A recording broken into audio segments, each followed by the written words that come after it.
Don't stress, live life one day at a time. Don't drink or drug and you'll be fine. Welcome back. Now I'm going to get right into the topic of this video, and I mean no disrespect to Matthew Perry whatsoever, but it is claimed by friends of his that Matthew Perry was never sober, at least for a period of time where he was going around promoting his book stating that he was sober. Now, what the interesting part for me was when I found out this information, I had always thought, and I spoke about this on my other podcast, that when he was out there promoting his book, he was slurring his speech. So for me, I was wondering, is he drinking or is he drugging or possibly both? Because it was quite clear to me that he was on something. Well, it turns out, and again, according to his friends and even the medical examiner, said he died from an overdose of ketamine. Now, ketamine I never heard about, so I wanted to take a little time before I did this podcast to do some research on it. And basically, it's a medication that doctors use and an anesthetic to induce loss of consciousness, and it's a controlled substance. So my first reaction was, who the hell would prescribe something like this to Matthew Perry or anyone who is a known alcoholic or addict? And you guys know I don't like those terms, but I just want to say that. What doctor in their right mind would do that? Especially a drug that causes hallucinations. It's also similar to, the date rape drug. Because that's what most of us, when we were using, wanted. When we were drinking, what did we want? We wanted to kind of escape from reality and have some fun or forget about our problems or get through our problems, not thinking clearly, because that's why we abused alcohol. The same thing with drugs. Depending on what drugs you were taking, it either got you all jacked up or it just mellowed you out, but you weren't thinking properly. And I guess they were using this drug to fight off his depression. Now, depression is basically something, and I know that people are going to get upset when I say that, but it's brought on by our own thoughts. Recently, I was listening to an audiobook, and this statement came up. I think, therefore I suffer. And man, I was driving down 95 here in Florida, in the left-hand lane, not really going the speed limit, moving along. And I tell you something, when I heard the person make that statement, I never heard it before because, we all heard, I think, therefore I am. But this statement, I think, therefore I suffer, I almost just grabbed the wheel and slammed on the brake and said, that's it. I mean, that's it in a nutshell about anxiety and, a lot of our issues that we have that we internalize. And the problem is we think too much, and because of that, we suffer, meaning we're always thinking, or most of the time, of the outcome that we don't want, right? Or we're always afraid what we're thinking. We always think the worst. If you're in a relationship and all of a sudden you look down at somebody's phone, somebody you're dating or maybe married to, and you see a text from someone whose name you don't remember or know, and it's kind of a interesting text. We'll just leave it at that. All of a sudden, you're going to start thinking, who is this person? What are they talking to my spouse about or girlfriend or boyfriend about? What's going on here? And then we get a little cautious, or we start to think a little bit more and maybe scroll through other texts. And we're like, what's going on here? Our mind begins to process the worst normally. Either we confront that person or we let it go, but we begin now to doubt that person that we're with. And sometimes there's a really good explanation, but because some of us are insecure in ourselves, we think the worst.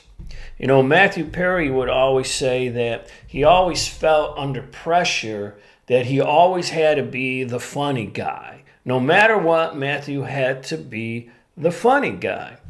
And that creates a lot of pressure on certain people. I know maybe you have some expectations that people put on you that sometimes you just don't want to be that person. You just want to just be you, right? But you go into a situation and you got to be on all the time. I think Robin Williams was like that. Wherever Robin Williams was, people wanted to be entertained. And let me tell you something, that's got to be a difficult thing to always be on and wanting other people's approval. Back in the day when I was playing music, and again, I started at a young age. I was 12 years old. I started playing professionally. I did some playing with my father's group and other groups. I'm a drummer. But the thing was, when I played with my father's band, I was always watching him and looking for his approval. Now, if I was playing good, he'd give me a little smile and, like, right on. Or if I was doing something he didn't like, he would just look at me, So therefore I started thinking, like, okay, I better change things up. Now, I might have been feeling that particular song differently than he was, but I was looking for his approval and the other band members' approval. So I didn't play, what I was feeling. I quickly adjusted and, played what I was hoping everybody was going to like. So it was kind of a hard time for me when I was playing with my father's group. And I never had any problems with anxiety. However, all of a sudden I was 20, 21 years old, and I was playing one day, or getting ready to play with the band, and I started getting anxious. My throat started to close up. I was getting nervous, and I didn't understand why, but the minute I put a couple of beers in me, the nervousness went away and I played. But that continued. If I was going out and let's say I had a long drive, maybe a half hour or to an hour or whatever, to get to where I was going, for some reason I was getting anxious. So I always carried some type of alcohol in the car with me. I'd either bring a beer with me, or I had a little cup full with, wine, little coffee cup that I sat in there, and I would drink it as I was driving. I don't recommend that. I'm sorry that I did that, but that's how I was dealing with what I thought was, anxiety. Well, when I quit drinking, or when I was about to quit drinking, and when I made the decision to stop, as I drank the last 4 beers that one day, and I've talked about that in my other podcast, I started thinking, what am I going to do now when I do get anxious? When I was reaching for a drink, what am I going to do? Well, I started to think back about what Wayne Dyer used to say, that, depression or anxiety all starts in the mind. It's our thoughts. We've got to rewire our thoughts, not do it by drugs. So I had to start changing my thinking. When I started to get nervous or anxious, I had to just slow down and go, what's going on? Okay, well, what am I anxious about? Why am I feeling this way? If I wasn't feeling good, and there was a couple times I could say that I thought I was in, a depressed state, going through depression. My wife left, and, later on, different women left, or jobs or whatever. I would think, maybe into a depression. But once I started to realize what was going on, it was all the thoughts I was putting in my head thinking, well, this is going to happen. You know, you lost the wife, the kids are gone, you're never going to see them again. What are people thinking? How are you going to be able to get through all of this? You're just starting to get sober. And then it may be another relationship, you know, if I was with somebody and if I wanted to end it or they ended it or whatever, more thoughts would go through my mind. But through all this time, especially when I was sober, I just had to figure out what it was that was triggering these thoughts and ask myself, is it true what I'm thinking? And most of the time it wasn't. I was just perceiving the worst. Now, sometimes the worst did happen, but I realized that I just have to look at it differently. But unfortunately, I guess with Matthew, bringing it back to him, through his whole life, his answer was always to get high or to drink, or now, you know, finding out about this ketamine, it was that allowed him to hallucinate. You know, a little feeling of euphoria. Now, my thought on this is, you know, he had a dose of the ketamine about 2 weeks prior to his death. Now, all doctors said that ketamine would have been out of his system by then, the amount of dose that they gave him. But there was quite a high dose in his body the time of his death, which meant did it either orally or you could inject it, from what I'm told, or nasally. There's a spray for it. Who knows? I mean, the guy had a lot of money. He could get whatever he wanted, and he knew a lot of people. But my thought is maybe he took some, got into the hot tub, and one of the things I read about this drug, it makes you hallucinate, and sometimes you have no idea where you're at. Right? It also makes you a little drowsy. So possibly as he was drowning, because one other patient revealed in a study that I was reading, he felt as though he was drowning. So maybe Matthew, because he did this treatment before, was actually drowning, but just thought it was part of this hallucination that he actually was looking for, and that's why he took the drug. Now, I don't know if that's the case. It's just the thought. But for the life of me, I still can't believe somebody would prescribe something like that to a person who, has always abused alcohol or drugs, because that's what we're looking for, a way to alter our mind. So, I mean, it's terrible what happened to him. I'm not saying, see, I told you he wasn't sober, but I think it's unfortunate that while he was still using, that he was out there telling people he was clean. And I know he wanted to help people, because that's what he said. I would have thought maybe what might have worked best for him in that scenario was actually going out and telling people, I'm really having a tough time getting sober and staying sober. If he would have listened to something like I always say, you don't drink or use no matter what, and no matter what means no matter what, that might have helped him. Now, I know it's a little simplistic for a lot of people, but that's the only way all this shit goes away. Even if, we're thinking a certain way, and it's not a good feeling, but as long as we don't put alcohol or drugs in our system, we have a chance. We have a chance to think through what's going on in our life or at that moment, and even take a little time to maybe reach out to somebody and say, hey, I've got these thoughts going through my head, and I'm tired of always having to be the funny guy. I'm tired of every time I go someplace, I can't be just me.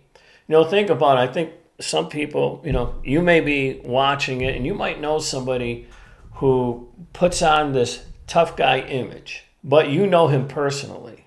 He's not really a tough guy. But whenever he's out and about, he wants people to think, he's strong, he's rugged, and, nothing bothers him. But when the doors are closed, he's really not. I mean, let's face it, we've seen big-ass grown men when they're in a relationship with women and the relationship is going bad and they're about to lose that woman, the tears begin to flow, right? Because they're showing what's inside them, the real them. I used to always think I was a tough guy and all that stuff, but behind closed doors, man, I'm an emotional type of person. If my family's hurting or, friends are hurting, and I hate to admit it, if I watch a Hallmark movie, sometimes, a little tear, begin to stroll down the cheek. But that's fine. I don't care. I've learned over time to express my feelings, and if there's something bothering me, I put it out. Now, sometimes I've done that in job situations where I go to my boss and say, after thinking it through, I don't like this, I don't like this, I think what you did was wrong, I think blah, blah, blah. Sometimes they go, you know what, I didn't look at it that way, and, you're right. And other times it was like, if you don't like it, get the hell out. And most of the time I just leave. I'm in sales, so I just go, yeah, all right, then that's it. I'm not going to let anybody push me around. I'm not suggesting anybody here let anybody push them around. But, just try to be you. I guess this whole thing for Matthew was he just wasn't himself when he wanted to be. He always felt like he had to be on, and that had to be difficult for him. However, I will say this. He was a grown man. He knew he had a problem. And he knew because, listen, 6,000 AA meetings, 15 treatment centers, detox centers, surgeries, all this stuff. He knew there was help out there. He knew people who got through most likely the same stuff he was going through.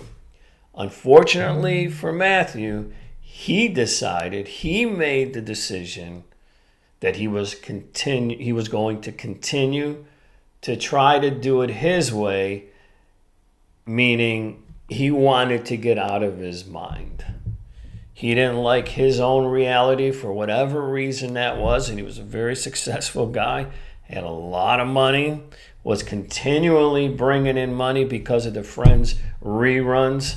Every year I think they get each person in the cast, the 6 people, get $20 million a year. But that just proves money, is not the answer either. But, I just don't want to be disrespectful, when I say, well, it proves that he wasn't sober through this whole thing where he claimed he was. I just think it's unfortunate the way he passed, because people, in my opinion, that were supposed to help him get out of his negative thinking and the way he thought through life that creates depression and anxiety, because it all comes from our thoughts. It all stems from our thoughts. Wayne Dyer would say, you can't go someplace and say, I need a bucket full of depression or a bucket full of anxiety. It all begins in our thoughts. And he was right. And that one saying that I just, learned, I think, therefore I suffer. I think many people can relate to that statement. So, rest in peace, Matthew, and the people who are listening, if who's ever listening, if you've got problems with alcohol or drugs, you need to do what's best for you. And the first thing you have to do, no matter what, is you don't drink or use no matter what. And no matter what means no matter what. You need to go get some help. You should, however you want to do it, AA, or go through your church, or Rational Recovery, whatever support group you want to use, just begin but what works best for you. And as I stated in another podcast, I'm putting together little videos that will help people newly sober get sober and stay sober. But it's taking a little time. I just want to make sure everything is correct before I, put them out on this channel. And I think it'll be ready right after the first of the year. So this will probably be the last podcast till after New Year. So I want to wish everybody happy holidays.